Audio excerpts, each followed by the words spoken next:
Yeah, for dust. Okay.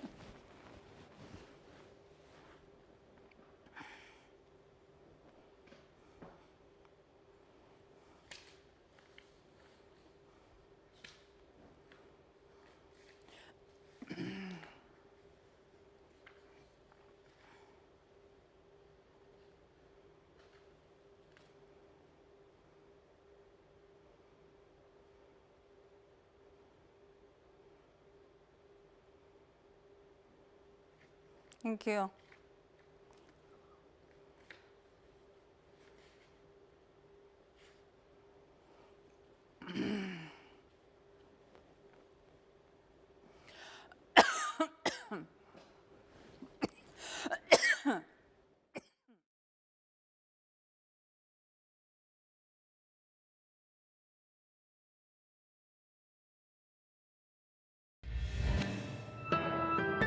Igalak nuita simmiyo. Unnuk. Nunavu sivulattinga uqarsimayoq Northwest Telkut gavamakkunni kiinoyaqartitausimayuk kisiani piusivallianginneqartauyu. Ammalu sivulertitaartut conservatives kut saalanni qarasulaartut Trudeau-mi.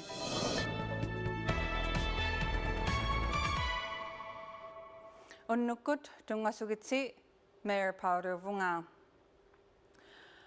Nunavu sivulertinga Dennis Patterson akausanginneqarsuni Northwest Telkunnit atortitisiluaqartarsimangimmata qarisoojudnautiit kavamatoqakkut aqqaaguit pingasuinaasimalertuut Northwest Telkunni kiinoyaqtartitilaussimayut $50 million need piusigia ornauqullugu akausigiaqullugu tamanna qarisoojaliqineq ukiortartumi kiinoyaqtaana tuneqqusiangulortu ukiortartumiutanut tamanna Northwest Telkut atulortitsigiaqarsimalormata qarisoojarniit namituina atortauqattartillugu nunavummi Patterson uqarsimayo tamanna pivalliasimanginneqaayyo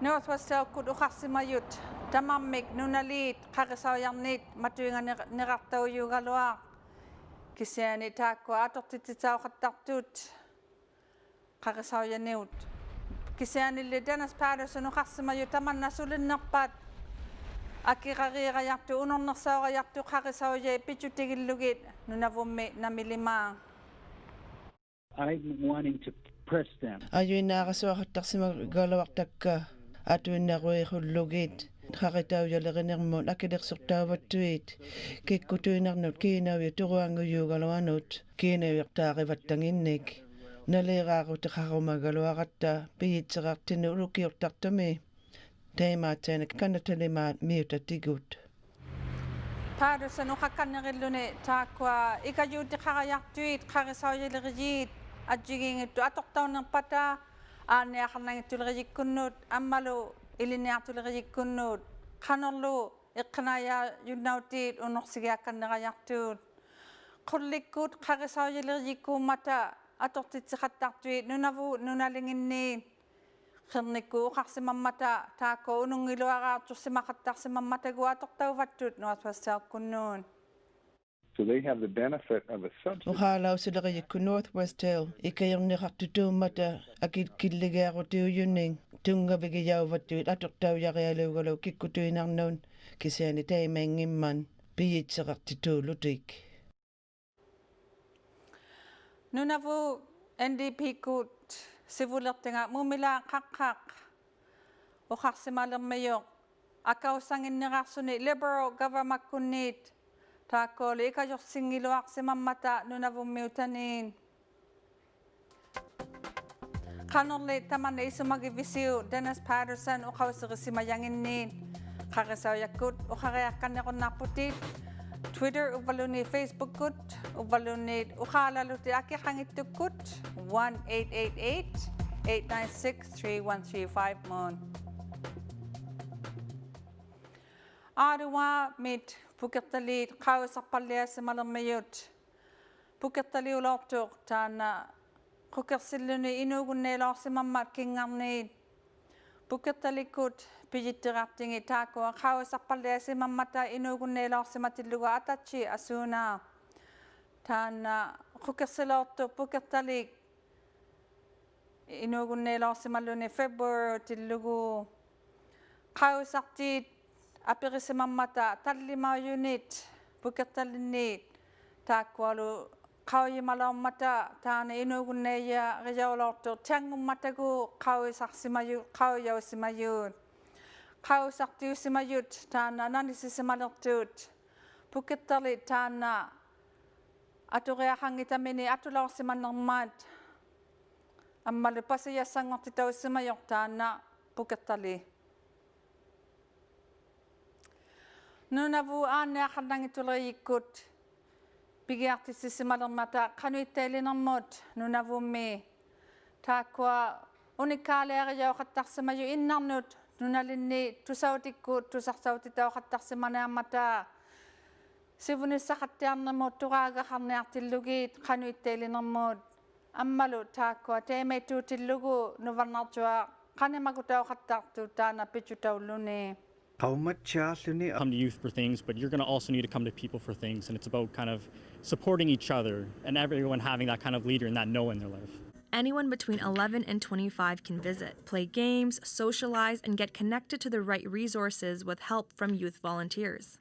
He was the backbone for his friends and his family. And that's why I really believe like this is really his way of leaving his mark in the world, because this is exactly the impact he wanted to have for the people around him. And we get to show it through Noah's House. What inspired me to join Noah's House was my own struggles with mental health and seeing my friends and just people in my community. And it really hit home that there's a need for a place that students and younger individuals can come and feel very welcomed and safe, and a place to just hang out or to get in contact with people that can help them or connect them to other resources. In the coming months, they plan on hiring a social worker and more volunteers, and launching workshops that can teach young people how to improve their mental health. Tamina Aziz, CBC News, Windsor. We're learning more about how many students will be studying virtually come the fall. The Catholic School Board released some numbers today. As of 3 this afternoon, 28% of elementary students have opted for at-home learning, and about 19% of secondary students have done the same. The school board is still waiting on about another 1,000 survey forms. In the meantime, we are still waiting from the public board on their attendance numbers for the fall. Frosh Week is traditionally a time for new students heading to university or college to settle in, make connections, and get to know their school. This fall, first years will be getting a much different experience. Not only have their classes moved online, but so has all the fun. Lisa Shing explains. 8, 9, 10, woo! There won't be the chants, the gatherings en masse, and likely few parties this time around. And we are the Campus Tours Subcommittee. Instead, Frosh Week this year for most schools will look more like this. Concerts and scavenger hunts will also be online. The Ted Rogers School of Management is situated in the center of downtown Toronto. So will campus tours. Sophia Zamorano is starting her first year at the University of Toronto, but she won't be able to participate in that age-old tradition where all the engineers dye themselves purple. It's a little disappointing. It's a little bittersweet, especially after not really getting much of a grade 12 year, much of a prom or graduation, knowing that it's affecting also my first year. So it's a lot of experiences that I'm missing out on. Orientation Week organizers have mailed out face paint in all the welcome packages to try and replicate the ritual. It definitely challenged our notion of what a Frosh Week can be. This year, they've had to rethink how to get students engaged. This year, we kind of implemented events to be more interactive. So instead of just someone walking down a runway for a fashion show or going to a concert, we try to implement more conversations within the Zoom calls. It's an exciting time to go to campus and see the campus and see everyone and, have an excuse to get a little bit loud or a little bit crazy and have fun with people. But everyone's making sacrifices right now, and I don't think this is any different. Other students are looking at a virtual Frosh as an opportunity. Angelica Vutsinas is starting her first year at McGill. How do you feel about the fact that all of your events are going to be online for Frosh Week? It's a little disappointing, but it's also, I guess, no one else is going to be able to say that they had their first year of university during a global pandemic, so I'm counting on that one. It's pretty cool. She plans on meeting new friends online with the hope of creating her own bubble in Montreal. Lisa Sheng, CBC News, Toronto. The new leader of the Conservative Party is getting right down to work. Early this morning, Erin O'Toole beat out Peter MacKay on a third ballot with 57% of the vote. And tonight, he's meeting with his caucus. Hannah Thibodeau looks at O'Toole's priorities. In the wee morning hours, Erin O'Toole made his first speech as Conservative Party leader. And he knows job number one, introducing himself. I'm Erin O'Toole. You're going to be seeing and hearing a lot from me in the coming weeks and months. The 47-year-old is a former Royal Canadian Air Force officer and corporate lawyer who first became an MP in 2012 for the riding of Durham, Ontario. He was a cabinet minister in 2015 under Stephen Harper. He ran in the 2017 leadership race as a moderate voice, finishing third. We need strong leadership to unite our party. This time around, he courted the vote from across the party spectrum, including social conservatives. During the campaign, O'Toole defined himself as the true blue candidate to appeal to the grassroots as well as the right wing of the party. Hey, next Prime Minister!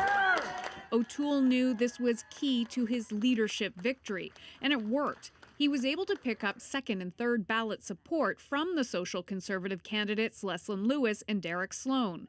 But in last night's speech, he had a different tone and outreach.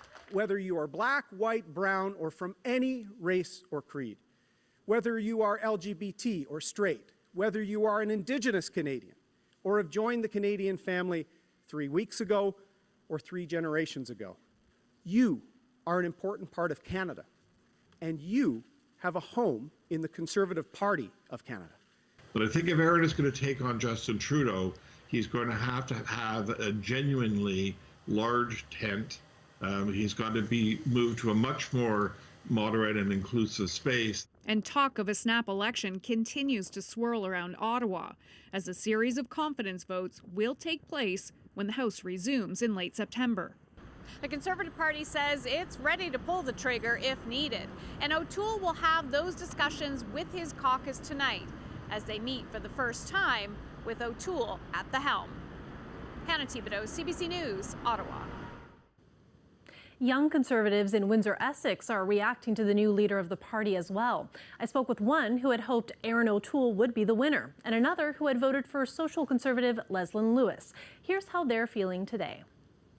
I was disappointed, but not devastated. Is that an Erin O'Toole victory, while not ideal, is definitely better than a victory for Peter MacKay. I think Peter MacKay would have been devastating to the party. I know I myself would have left. And Erin O'Toole is an okay middle ground. I think Leslyn Lewis had a fantastic showing. I am hopeful that O'Toole can reach out to Canadians and not make some of the same mistakes that Andrew Scheer did. I think Andrew Scheer was very silent on social issues. Even if his views weren't necessarily palatable with Canadians, I think if he was open and honest about them, he would have done a better job. What I like a little bit better about O'Toole is that he's a little bit more open to some of these things. He's more pro-LGBT, and the majority of Canadians vastly are pro-LGBT. I think O'Toole will have a much easier time if he can get past those barriers. There's also been a lot of conversation around social conservatism. I know Leslyn Lewis really came out and said, "I'm a social conservative. I'm here to fill in this gap that might have been missing for a lot of voters." How do you feel like Erin O'Toole will be able to reach social conservatives? Well, to be honest, Katerina, I think he already has. He has promised social conservatives that they're going to have a seat at the table. But the reason I say that he's already resonated with them to some degree is that when we saw the third and actually even the second ballot come out, we saw O'Toole get a massive bump from Derek Sloan and Leslyn Lewis. My hope for the party with O'Toole at the helm would be that he looks at the results and looks at why he won. He needs to look and see that together Derek Sloan and Leslyn Lewis would have had the first place position in the first. We have more news ahead and weather, of course. How long will this heat wave last, and could there be showers ahead? Nick Srnkovic breaks it down after the break.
Welcome back. I just want to apologize for that technical glitch earlier. That video got cut off where I spoke with two young Conservatives about the leadership race. But that full video will be available online for you this evening, so you can check it out there. When you've got to go, sometimes public restrooms are your only option. Japan wants to make that last resort a better, more transparent experience. Katie Starr explains from a park in Tokyo. Flush away any preconceived notions about public restrooms. These high-tech toilets in starburst candy-colored shades that pop out in this park are meant to reimagine what a public restroom experience can be. Yes, it's a clear glass box, everyone's nightmare. But once you step inside and lock the door, then the clear glass turns opaque, leaving you in privacy. The designer, Shigeru Ban, said that he intended people to be able to check the stalls ahead of time to make sure they were clean and safe. Japan has recently been on a refurbishment kick for restrooms, overhauling more than 300 public restrooms between 2017 and 2019, according to the Japan Tourism Agency. Still, people in Tokyo seem a little hesitant about trying these out for real. Many of the people I spoke with here voiced concerns about a potential technical glitch, leaving an unintended audience. But good old-fashioned human error might be the more likely thing to worry about. One man here forgot to lock the door, leaving the clear glass transparent and the park scandalized. Katie Starr, CBC News, Tokyo.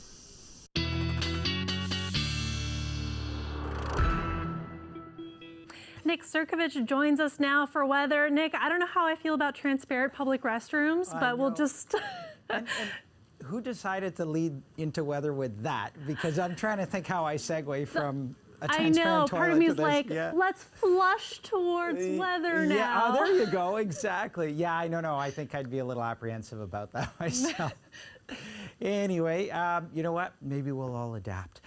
Here's a look at current temperatures across southwestern Ontario. A little bit of an unsettled day. We had some thunderstorms roll through the region earlier on. There's still more to come tonight. This is along a cold front that's going to move through. It'll bring a little bit of relief, although southwestern Ontario is going to stay largely in sort of the warmer air. It's not until you get sort of closer to the Golden Horseshoe where temperatures start to drop a bit more for midweek. But we will see a bit of relief with this after we get through tonight. 30 degrees right now is where we're sitting in Windsor. Similar temperatures elsewhere. It was a little cooler out toward London. We did have some thunderstorms, and actually do have some thunderstorms in that area right now with the humidex. Feels close to 40 in some places, and with that we've got heat warnings in effect right around the Windsor area. We've also had them up around the Golden Horseshoe as well, but this is where they're limited to right now. Those should be dropped though as we head through tomorrow.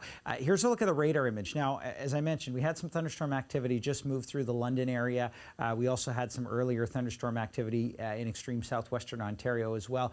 This is sort of wave one leading the front. As we pull back a little bit further, it doesn't show up on the satellite radar imagery, but as we head through tonight, we're actually going to trigger off some more showers and thunderstorms across that front as it sweeps through.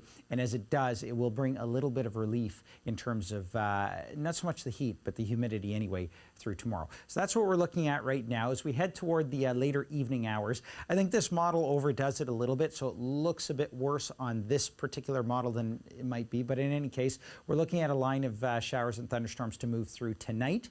And then as we move through the late overnight period into the morning hours, we've got another round of rainfall that'll sweep across the Windsor area. And I think the one overnight tonight will largely miss Windsor, but the one through the morning is going to hit mostly the Windsor-Leamington area.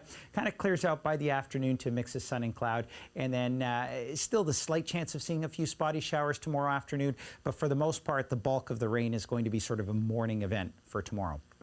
Now, for tonight, temperatures still about 20, 22 degrees. Very muggy night in store until that front moves through. Again, I've left it out of the Windsor area. I think it's going to be just east, although, you know, I mean, sometimes with these thunderstorms, they can shift just a little bit. So not totally out of the question for Windsor, but by and large, I've left it out for tonight. Now, tomorrow, Again, we've got the risk for scattered showers, but most of it's going to be down around the Windsor-Leamington area for tomorrow. And then as we head through the next few days, a little bit unsettled into Wednesday. Now, we've got less in the way of humidity as we move through the next couple of days. We'll sort of build that back up again on Thursday before it drops again as we head into Friday. So kind of a mixed week here. Warm weather for the first few, and then a bit of a drop. Probably a welcome relief for Friday at 25 degrees. Yeah, absolutely. Welcome relief, although I feel like I got to soak up as much heat as I possibly can before. You know, we were thinking that too, because everybody, as soon as the first cold snap comes, we're all wishing it was like this. Exactly. Thank you so much for this, Nick. You bet. Well, you've heard of outlandish fishing stories, but we have a whale of a tale when a father and daughter went fishing off the coast of Newfoundland. We'll have that in a sec.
In U.S. politics, Donald Trump has been formally nominated as the Republican presidential candidate. It came on the first day of the Republican National Convention in North Carolina. 4 more years! 4 more years! 4 more years! Now, if you want to really drive him crazy, you say 12 more years. Trump is breaking with precedent and making appearances on each of the convention's 4 days from both Charlotte and the White House. But a substantial portion of it will be virtual due to the pandemic. Trump will formally accept the Republican nomination on Thursday. Protests erupted in Wisconsin after a video was circulated on social media. It shows police shooting a reportedly unarmed black man multiple times last night in the back. We ended the video before shots were fired, but some may find these images disturbing.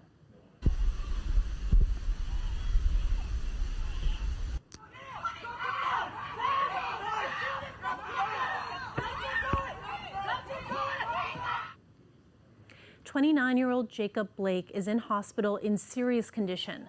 The family's lawyer says his 3 young sons were in the vehicle and witnessed the shooting. The Kenosha Police Department says the officers were responding to a domestic incident. Dozens of people marched in the streets to vent their anger.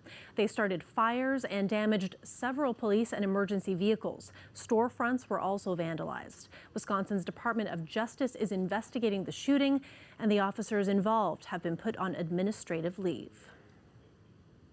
Health officials keep warning the public that everyone is at risk and no one is invincible when it comes to COVID-19. For one world-famous former athlete, it's a sobering reminder to do the right thing, even if you have no symptoms. I did a test on Saturday just to be safe, quarantined by yourself, and just to take it easy. And just to make people know, be safe out there, all right? The Jamaican champion weighed in after hearing on social media that he tested positive since celebrating his 34th birthday at a big bash where many were mask-free. Bolt is self-isolating, waiting for his test results. A Newfoundland father and daughter out fishing got a jaw-dropping surprise. 2 humpback whales decided to crash the trip, literally.